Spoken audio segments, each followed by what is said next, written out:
কাৰ্বি ভূমিত উছাহৰ ঢল উখল মাখল তাৰ্লাংছৰ বাকৰি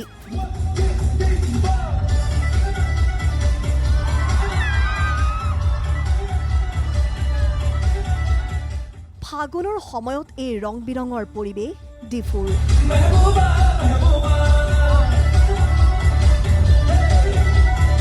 ডিফুত চলিছে কাৰ্বি যুৱ মহোৎসৱ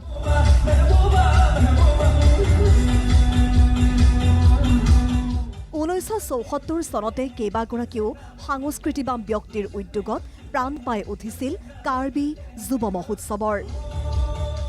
তাৰ পিছৰে পৰা প্ৰতি বছৰে অনুষ্ঠিত হৈ আহিছে এই মহোৎসৱ এইবেলি অনুষ্ঠিত হৈছে 52 সংখ্যক কাৰ্বি যুৱ মহোৎসৱ 827 বিঘাৰ বৃহৎ ভূমিক্ষেত্ৰৰে আৱৰা তাৰ্লাংছৰ বৃহৎ প্ৰকল্পটোত কাৰ্বি জাতীয় জীৱনৰ সপোন আৰু ডেকা গাভৰুৰ প্ৰেমাস্পদৰ অন্যতম উৎসৱ হৈছে কাৰ্বি যুৱ মহোৎসৱ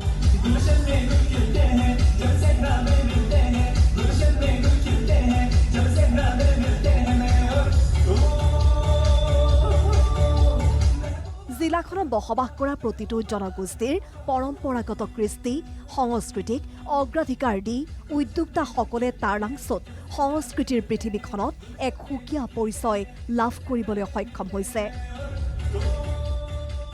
তাৰ্লাংছৰ বাকৰিত শিল্পীগ্ৰাম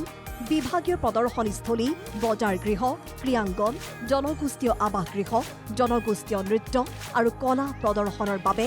আছে ঠাই মঞ্চসমূহ বিভিন্ন আলোকসজ্জা আৰু ৰং তুলিকাৰে ন কইনাৰ দৰে সজাই পৰাই তোলা হৈছে ভাল লাগিছে